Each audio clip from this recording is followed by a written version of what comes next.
Hello friends, welcome back to my channel.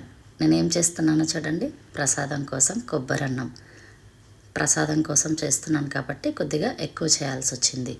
కొబ్బరన్నం చేయడం చాలా easy.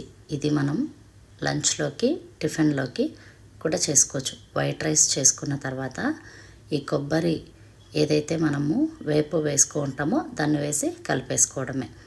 కొబ్బరన్నం చాలా టేస్టీగా ఉంటుంది, అంతేకాకుండా చాలా హెల్దీ కూడా. ప్రసాదాలకే కాకుండా మనం ఎప్పుడైనా లంచ్ బాక్స్లో కూడా చేసుకోవచ్చు. ఈ వీడియో మీకు కావాలంటే ప్లేలిస్ట్లోకి వెళ్ళి కుకింగ్ బ్లాగ్స్లో చూడండి. ఈ వీడియో ఏంటంటే ఈరోజు శ్రీ పంచమి సందర్భంగా నేను వర్క్ చేసే స్కూల్లో అక్షరాభ్యాసం కార్యక్రమం పెట్టారు.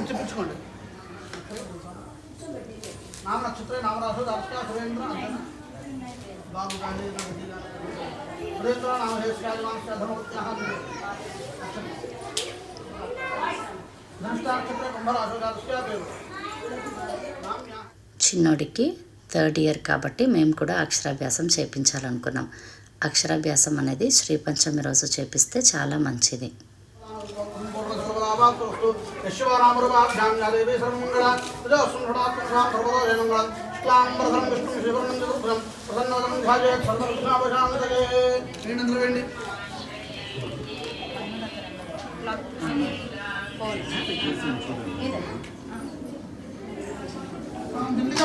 वैष्णव जय नमः ब्राह्मण जय नमः ब्रह्मज्ञान साधका जय नमः सौदा जय नमः सुधामूर्ति जय नमः सुभद्रा जय नमः सर्वभूषिता जय नमः सुभाषण जय नमः सुभाषमा जय नमः विनिद्रा जय नमः भक्तलोचना जय नमः भक्तकाज प्रहरणा जय नमः सुंदरलोचना दर्शना जय नमः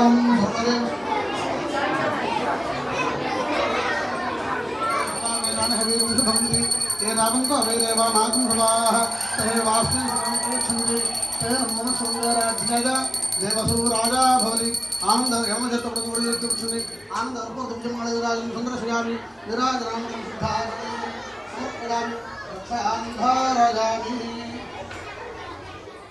శ్రీ పంచమి రోజు బాసర్కి వెళ్ళి చాలా వరకు అక్షరాభ్యాసం చేయించుకుంటారు.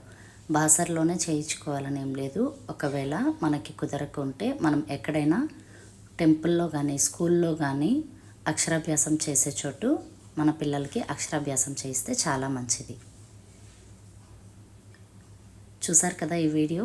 ఇది నేను వర్క్ చేసే స్కూల్లో మా చిన్నోడికి చేపించిన అక్షరాభ్యాసం. ఒకవేళ ఈ వీడియో నచ్చితే లైక్ చేసి షేర్ చేసి సబ్స్క్రైబ్ చేయండి. స్కూల్ నేమ్ అండ్ డీటెయిల్స్ నేను డిస్క్రిప్షన్లో ఇస్తాను. Thank you for watching. Next వీడియోలో మళ్ళీ కలుద్దాం.